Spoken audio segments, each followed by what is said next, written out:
샬롬, 하나님의 평강 여러분의 삶에 가득하시기를 바랍니다. 제가 2주 동안 유럽을 다니느라 3주 만에 여러분들을 뵙게 됐는데요. 잘 지내셨습니까?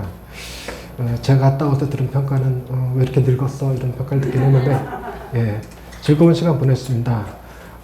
거기 가서 느끼는 것들이 많이 있죠. 그러나 가장 강하게 느끼는 것은 외국에 나가면 다 애국자가 된다고 그러죠. 한국 차량만 봐도 반갑고, 요즘은 제가 4년 전에 갔을 때보다 훨씬 더 많이 한글을 볼 수 있었고, 그리고 한국 식당들도 볼 수 있었고, 심지어 분식집도 있는 걸 봤고, 그리고 그런 가게들마다 사람들이 굉장히 몰려있는 걸 보게 되면서 뿌듯함이 느껴지긴 했습니다. 또 제 딸아이가 아미거든요. BTS 팬인데 BTS 관련된 것만 봐도 반갑더라고요. 심지어 길거리에서 BTS 팬 연호하는 사람들이 있어갖고 그걸 동영상으로 촬영해 오기까지 했는데요. 한국 문화가 유럽 그 선진국에 프랑스, 영국, 독일 이런 나라에 깊숙이 들어가 있다는 것이 굉장히 기뻤습니다.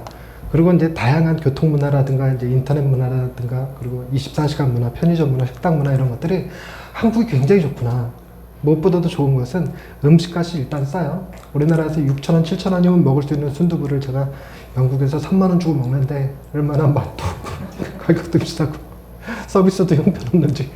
일단 한국은 10,000원짜리 식사만 해도 굉장히 좋은 식사를 한다고 생각하는데 유럽 나갔더니 10,000원짜리 식사는 거의 뭐 배낭객들이나 간신히 먹을 만한 수준으로 그런 음식들이었습니다.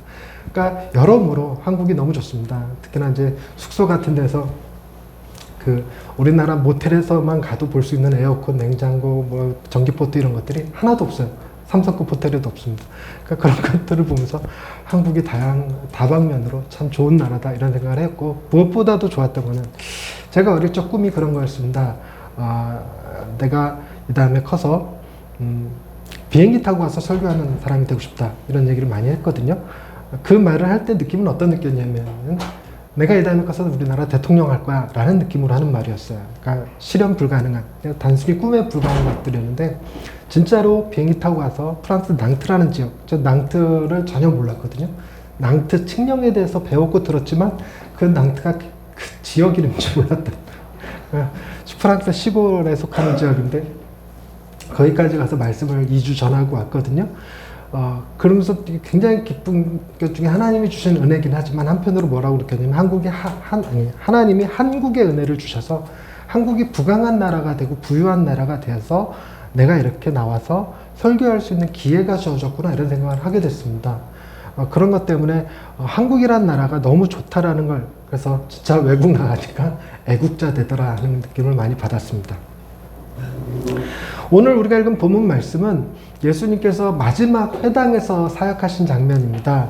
그러니까 누가복음이 예수님의 여러 사역들을 설명하는 가운데 쭉 사건들을 이어나가잖아요. 그 이어나가는 가운데 마지막 회당에서의 장면을 오늘의 사건으로 기록해 놨습니다. 그러니까 오늘의 사건이 회당에서 있었던 마지막 사건이라는 점에서도 특이하지만 그 사건이 바로 안식일에 사람을 매임해서 풀어주는 사건이었다는 점이 주목할 만합니다. 그리고 또 한 가지 굉장히 주목할 만한 것은 17절 말씀인데요. 다시 한번 읽어드리면 예수께서 이 말씀을 하시며 모든 반대하는 자들은 부끄러워하고 온 무리는 그가 하시는 모든 영광스러운 일을 기뻐하니라. 예수님의 사역에 대해서 부끄러워하는 자와 기뻐하는 자를 구분해서 얘기하는데 그 기준점이 뭐가 되었냐면 반대하는 자들은 부끄러워하고 그렇지 않은 자들은 기뻐하는 일이 되었다는 것입니다. 예수님의 사역이 실제로도 지금까지 그 사건을 부끄러워하는 사람, 그 사건을 기뻐하는 사람으로 나뉩니다.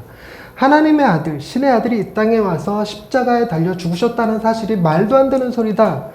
어떻게 창조주가 피조물을 대신해서 십자가에 죽을 거라고, 그로 인해서 우리의 죄가 해결되었다라는 논리를 내세울 수가 있냐? 그건 말도 안 된다. 그건 너무 연약한 신의 모습이고 또 너무 지혜롭지 못한 행동이다. 무식한 행동이다. 일종의 쿠데타를 일으켜서 실패한 사람 같고 혁명을 일으키려 했다가 실패한 사람 같은 느낌이다. 그리고 또 한 가지, 웬만한 사람들은 다 순교할 때 그 당당한 모습을 보였는데 예수님은 십자가에 달려 죽으시기 전에 그 골고다 언덕에서 겟세마네 동산에서 땀방울이 핏방울이 되도록 기도하셨잖아요. 이 십자가를 내게서 지나가게 없어서. 너무 연약한 모습이다. 이런 것들 때문에 예수님의 십자가가 믿지 않는 사람들에게는 미련한 것이고 연약한 것에 불과한데 도리어 반대로 우리들에게 그게 하나님의 지혜고 우리를 구원하시는 하나님의 능력이 되었다. 이렇게 둘로 나뉘죠. 심지어 우리는 다 같이 죄인이지만 예수님이 십자가 달려 돌아가실 때 양편에 있었던 강도들처럼 한쪽 강도는 예수님을 인정했고 한쪽 강도는 예수님을 비난했는데 마치 그와 같이 나누어질 수 있는 느낌을 줍니다. 오늘 그런 이야기가 다른 버전으로 예수님을 부끄러워하는 자들, 예수님을 기뻐하는 자들로 나뉘어지는데 오늘 우리가 이 말씀을 대할 때 예수님에 대하여 기뻐하는 마음이 있다면 은혜가 될 것이고 그렇지 않다면 오늘의 이야기가 부끄러운 이야기가 될지도 모르겠습니다. 제가 원하건대 여러분들은 여러분 모두가 다 주님을 기뻐하시는 분들이 되어서 오늘 말씀이 은혜가 되실 수 있기를 바랍니다. 예수님께서 안식일의 회당에 들어가셨다 할 때 안식일 개념이 우리가 생각하는 단순히 주일 개념과 조금 달랐습니다. 여러분 우리나라 민족성 가운데 유독 이것만큼은 절대로 깰 수 없는 게 있으니 그게 뭐냐, 깰 수 없는 어떤 것이 있느냐 이랬을 때 한동안 우리 민족은 단일 민족이라는 정체성이었습니다.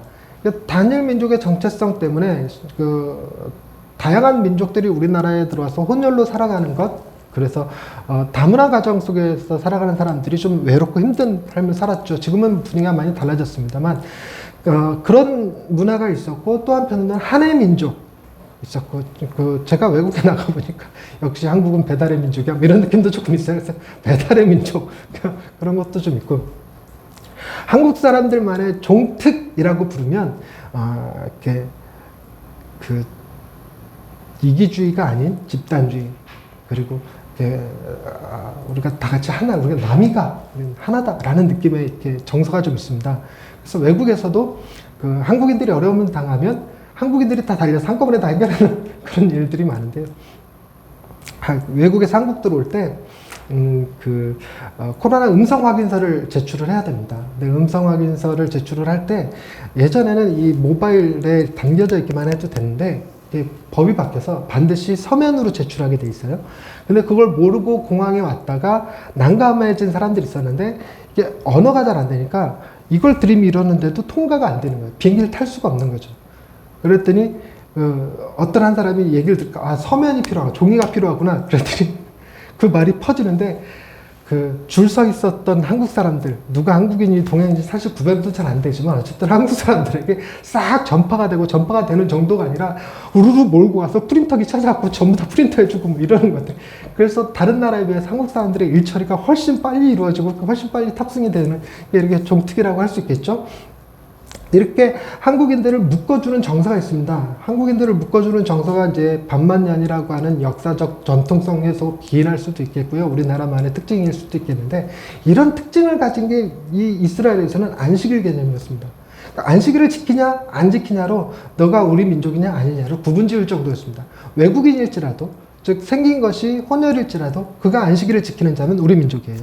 실제로 이스라엘은 아버지가 이방인이고 어머니가 유대인이면 그 자식이 유대인입니다.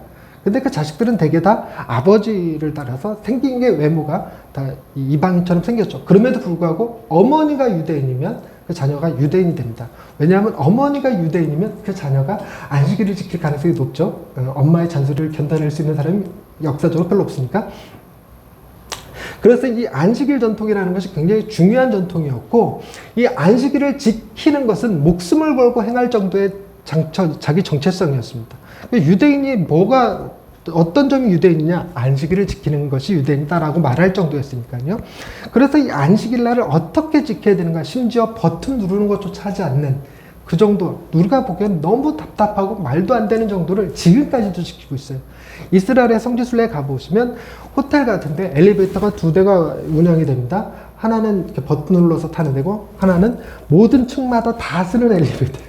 안식일이 되면 모든 층마다 다 써요. 그래서 유대인들은 이 버튼 누르는 데를 타지 않습니다. 버튼 누르는 건 안식일을 범하는 거라고 생각해서 그래서 이쪽 걸 탑니다. 근데 이제 다른 이방인이 같이 있으면 좀 눌러달라고 부탁을 할 수 있대요. 그래서 이쪽 빨리 타고 내려가기도 하고 심지어 토요일날 안식일 전날 방에 불 끄는 걸 깜빡했으면 다음날 불을 못 끕니다. 하루 종일 켜놔야 돼요.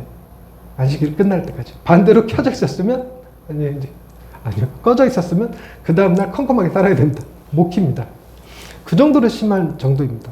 우리 보기에 그렇게 답답하다고 여겨지는데 그 정도로 안식일은 그 사람들의 정체성이기 때문에 좀처럼 타협 불가능합니다. 어느 정도로 타협 불가능했는지 오늘 본문에서도 드러나는데 안식일 날 허리가 꼬부러져 도무지 피지 못하는 걸 자그마치 18년 동안이나 살았던 여인이 있었습니다. 이 여인이 이방인이 아니잖아요. 유대인입니다. 한 동네 사람입니다. 지금보다 더 옛날에는 지역주의였고 보수적이었기 때문에 더더군다나 마을에 사람들이 그야말로 어느 집에 숟가락 몇 개 있다 정도까지 다 알 만큼 보통 토백이도 그런 토백이가 없을 정도로 보통 몇천 년을 한 동네에서 사는 가문이고 이런 거잖아요. 그러니까 더더군다나 유대인들은 그 지파별로 땅을 분배받았고 땅을 벗어나서 살지 않는 민족이기 때문에 거기서 같이 살았으니 그 동네 어느 분이의 얘기인지 다 안단 말이죠. 그 분이 무슨 일로 어떤 일로 갑자기 허리가 꼬부러져서 그동안 얼마나 고통스럽게 살았는지를 다 아는데도 불구하고 그가 안식일날 허리 펴졌다는 것이 결코 기뻐할 일이 아니었습니다. 그것은 안식일을 범한 행동, 자신의 정체성을 어긋나게 만든 거예요. 만약에 예수님이 그 여인에게 물었더라면 네가 허리를 펴기 원하느냐 그랬더라면 이 여인의 대답이 아마도 네, 펴기를 원합니다. 그러나 오늘은 말고요. 내일 오겠으니 내일 펴주세요 라고 말할 거라는 정도죠. 그 정도로 18년 동안 고통 속에 거했더라도 안식일날 병 고침 받는 건 환자도 원치 않는 그런 수준으로 안식일을 지킵니다. 근데 예수님이 전혀 이 여인에게 의견을 묻지 않으시고 그냥 일방적으로 허리를 고쳐주십니다. 12절 말씀입니다. 예수께서 보시고 불러 이르실 때 여자여 네가 네 병에서 놓였다 이렇게 말씀하신 거예요. 그러면 여러분 예수님이 이 말씀을 하시니까 사람들 생각에 이 여인에게 이 병에서 고침받고자 하는 간절한 소망이 있었다라고 추정하는 사람들이 많이 있어요. 그러니까 예수님이 무엇을 보셨냐면 그 마음의 간절한 열망을 보셨다는 겁니다. 그러니까 사람들이 이 본문에서 느끼는 건 뭐냐면 간절한 소원을 가지고 열망을 가지고 기도하면 하나님이 다 응답해 주신다라는 생각을 갖기가 쉬워요. 물론 우리가 열망을 가지고 기도하면 하나님이 절대로 외면하지 않으신 것은 당연합니다. 그런데 하나님의 은혜는 단순히 거기서 그치지 않습니다. 우리가 원하지 않아도 우리에게 필요한 것이라면 안식일 규정에 위배된다 할지라도 하나님은 지체치 않으시고 고치시는 분이시라는 사실이고 우리의 필요를 채우시는 분이시라는 사실입니다. 우리에게 필요한 것이라면 하나님은 지체하지 않으신다는 사실을 보여주는 거예요. 하루만 기다려도 됩니다. 여기서 하루라고 하는 개념은요, 우리에게 있어서 하루는 아침에 시작해서 다음날 아침까지가 하루지만 이스라엘 민족은 저녁 해가 지면 하루가 바뀌어서 그 다음날 해가 질 때까지예요. 그러니까 이 안식일날 밤에 모여서 예배 드리는 게 아니라 오전에 모여서 예배를 드렸으니까 점심 먹고 조금만 기다리면 해가 진단 말이에요. 그러니까 불과 24시간을 기다려야 된다는 게 아니라 12시간도 채 안 걸려서 7, 8시간만 기다리면 다음날이 돼서 고칠 수 있어요. 7, 8시간만 기다리면 안식일 문제하고 아무 상관없이 병고침 받을 수 있고 이게 전혀 문제가 되지 않을 수 있는데도 불구하고 예수님은 바로 그 자리에서 고쳐버리셨습니다. 안식일날 그것도 정말 안식일을 철저하게 안식일을 경건하게 지켜야 되는 회당에서요. 우리가 교회에서 여러분 우리가 주의를 지금 지키고 있습니다. 우리가 아무리 자유주의가 됐건 뭐가 됐건 망나니가 됐건 여러분 우리가 예배 시간에 담배 피거나 소주 마시면서 예배 드리진 않잖아요. 그죠? 이렇게 느낌이 뭐냐면 지금 예배 시간에 예배가 끝난 것도 아니고 예배 시간에 절대로 해서 안 되는 행동을 회당에서 한 거예요. 지금 예수님이. 그러니 그것 때문에 18년 동안이나 고통당하는 그 할머니, 그 아주머니를 너무나도 잘 알고 있던 사람들임에도 불구하고 비난의 대상이 됩니다. 14절에 회당장이 예수님께서 안식일에 병 고치시는 걸 분내어 화를 내죠. 무리에게 이르되 일할 날이 엿새가 있으니 그동안에 와서 고침을 받을 것이오 안식일은 하지 마라 이렇게 얘기할 정도입니다. 그러니까 이 여인으로서는 억울하죠. 내가 고쳐달라고 했나요? 아니라 이 여인한테 물었으면 이 여인도 한 7시간 기다려서 고침받고 싶었을 거예요. 근데 뜬금없이 예수님이 그 자리에서 바로 고쳐버리셨다는 것입니다.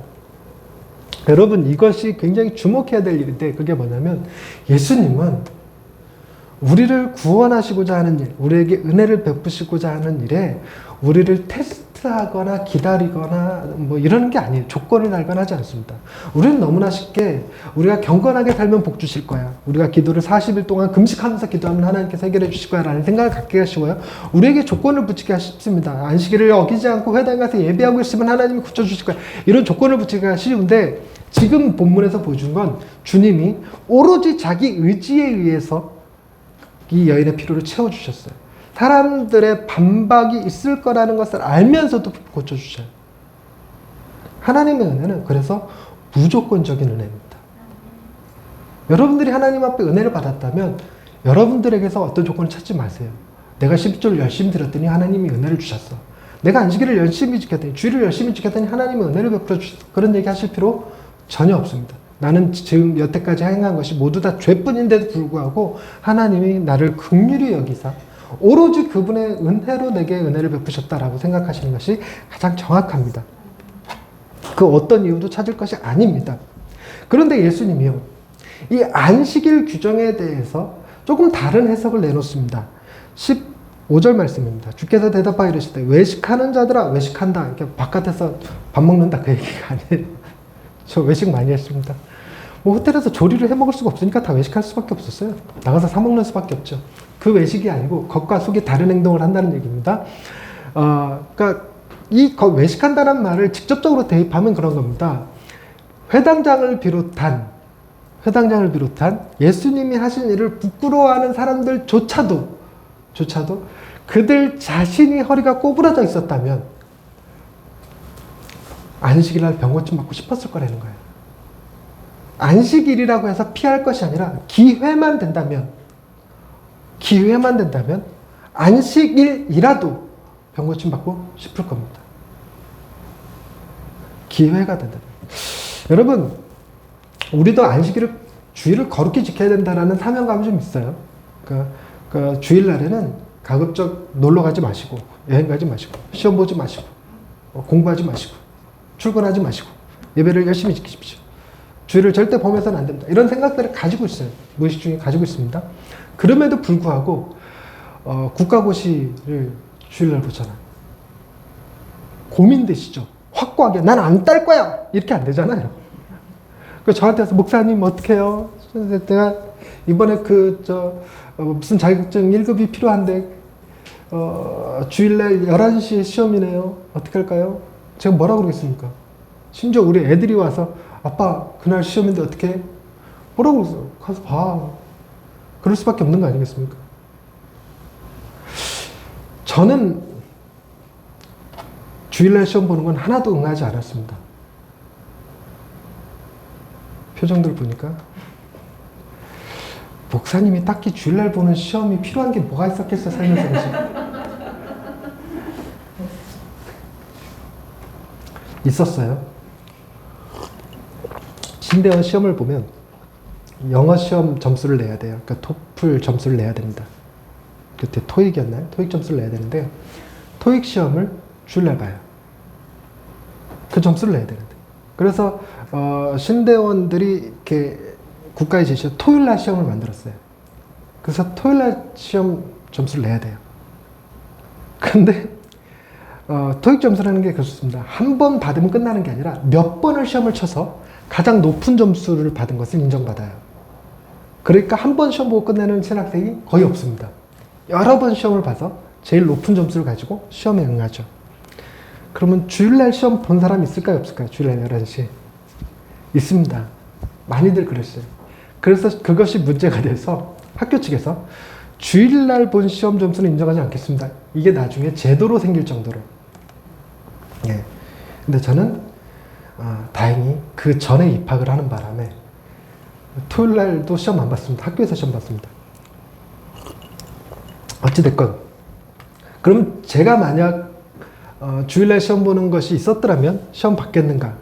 자신이 없어요. 안 볼 거라는 자신이 없어요. 나도 합격하고 싶은 마음이 그거 있지 않았을까 이런 생각합니다. 그리고 저 때는 그런 게 있었거든요.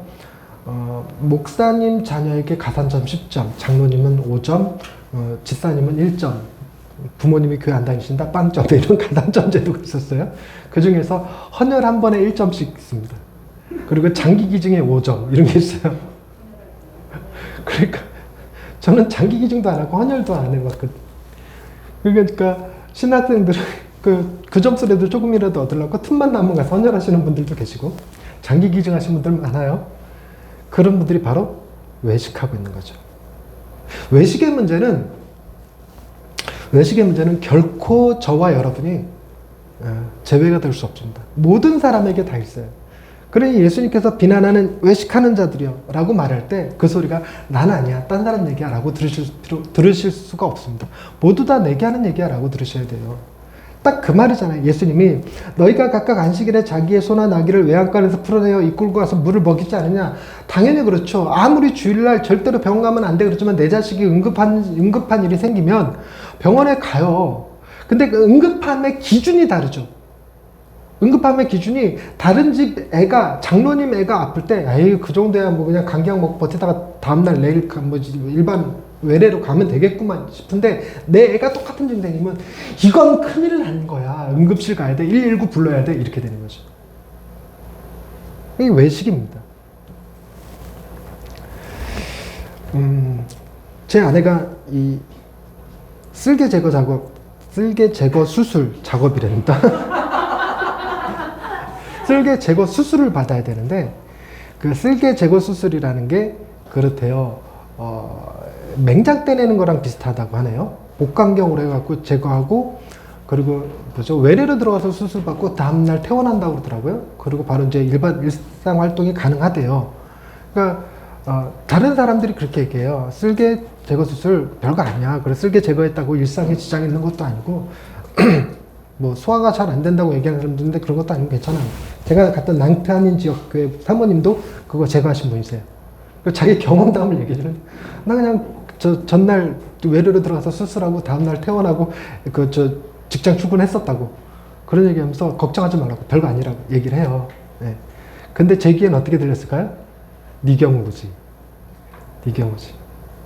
어떻게 수술이 별거 아니야. 마취 하는데. 잘못될 수도 있다는 것에 동의하는 건데 사인하고 수술 들어가는 건데 그러니까 내 안에 문제가 되니까 이게 전혀 다른 세상 얘기로 들리는 거죠. 이게 안에 문제니까 제가 그 정도로 끝났지 우리 애들이 수술 받는 거였으면 미쳤나 이 사람이 지금 수술 받는데 그런 얘기가 나오나 지금 뭐 그렇게 됐을 겁니다. 이게 바로 외식이에요. 어쩔 수 없어요. 우리는 그런 외식을 가지고 있습니다. 자기의 소와 나귀조차도 그렇게 귀하게 여기는데 한음의 인간의 생명인데요. 18년 동안 허리를 펴지 못하고 살았던 사람의 아픔인데요. 예수님은 그들을 고치셨습니다. 그런데 중요하게 볼 건 과연 예수님이 안식일을 범한 거냐?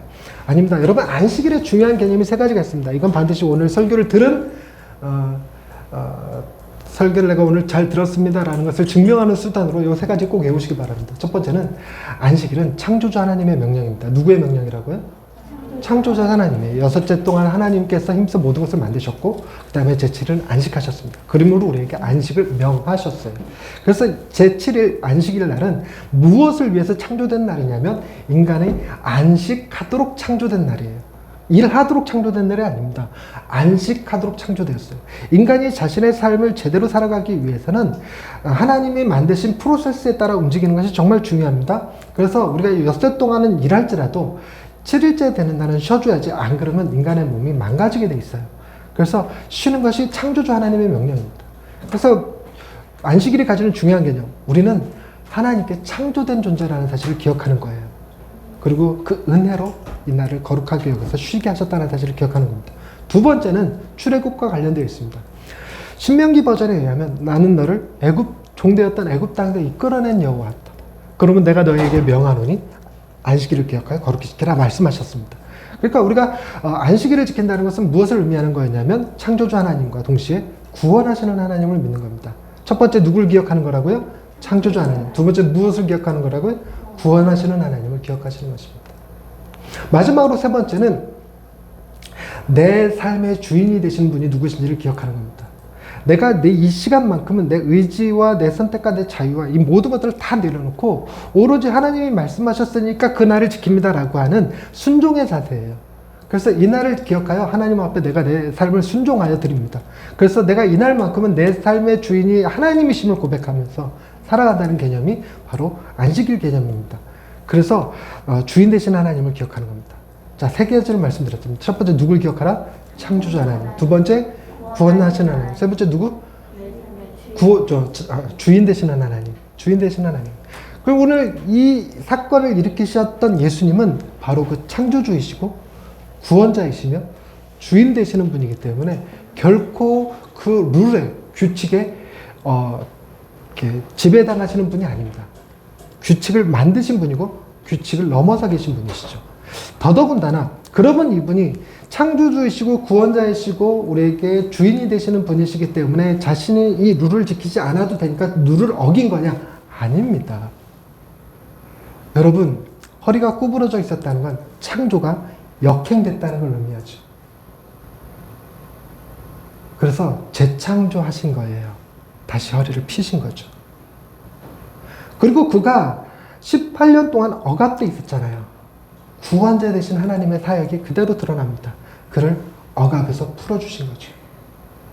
그리고 나서 그 여인에게 진정한 주인이 누구인지를 보여주신 사건이죠. 안식일의 진정한 주인은 나다 라고 말씀하시는 사건이기 때문에 결코 주님이 정하신 룰이라도 주님이 그 룰에 벗어난 행동을 하신 것은 아닙니다.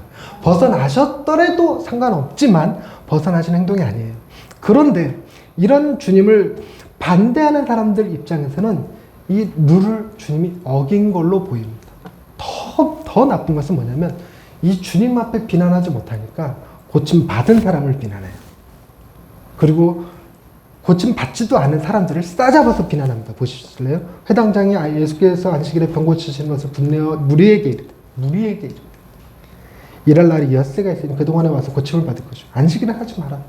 고침 받는 것도 일이라고, 고침 받는 것도 일이라고 규정 지으면서 넌 죄인이야! 라고 못 박아버리는 행동입니다.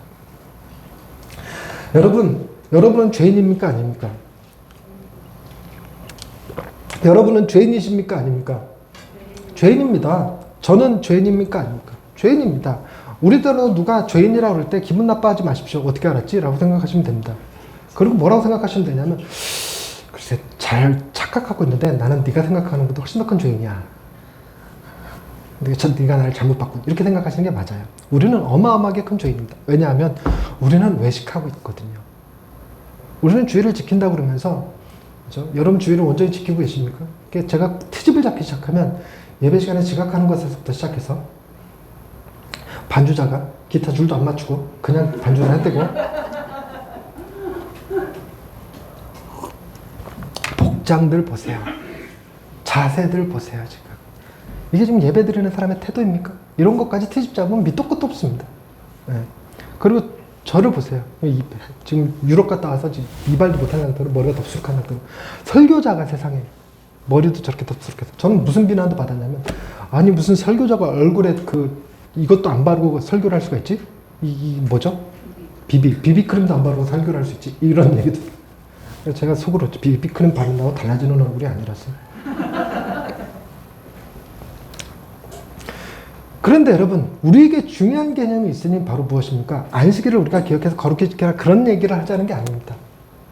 그러니 우리에게 안식일을 반드시 창조주 되시는 하나님을 반드시 기억하시고 구원자 되시는 하나님, 나의 주인 되시는 하나님을 고백하는 이 시간을 소중히 여깁시다 그런 얘기가 아니라 우리도 외식하는 사람이기 때문에 잘 못해요. 심지어 우리는 이 안식일에 와서 창조주 하나님, 구원자 하나님, 주인 되시는 하나님을 기억하는 것이 아니라 하나님이 마치 내 종인 양 내가 예배 잘 드렸으니 하나님 내게 이거 해주세요 저거 해주세요 부려먹을 생각하고 하나님하고 딜할 생각하고 하나님과 사업할 생각하고 이런 생각하고 있어서 우리는 더 악하고 회칠한 무덤이고 우리는 이 안에 썩은 것이 드글드글한 사람들입니다.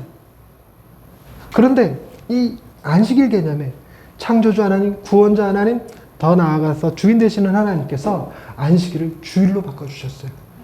우리의 모든 더러움, 우리의 모든 죄악들을 주님이 십자가에 다 짊어지고 올라가심으로 우리가 우리가 알지 못하고 우리가 인지하지 못했던 모든 매임에서, 얽매이기 쉬운 죄에서 해방시켜 주신 날임을 믿고 고백하는 날로 주일이 되어버렸어요. 그래서 예수님이 죽으시고 다시 살아난 부활하신 날을 기념으로 우리가 안식일에서 주일로 예배가 바뀌었습니다. 그래서 우리가 드리는 이 주일은요, 창조주, 구원주, 주인 되시는 하나님에 넘어서서 재창조하시고 새로운 삶을 주시고 새로운 피조물을 만들어 주시며 우리에게 모든 얽매이기 쉬운 것에서부터 해방을 주시는 날로 기억하며, 심지어 죽음으로부터도 해방되어서 부활하는 기쁨을 누리게 하시는 날이에요.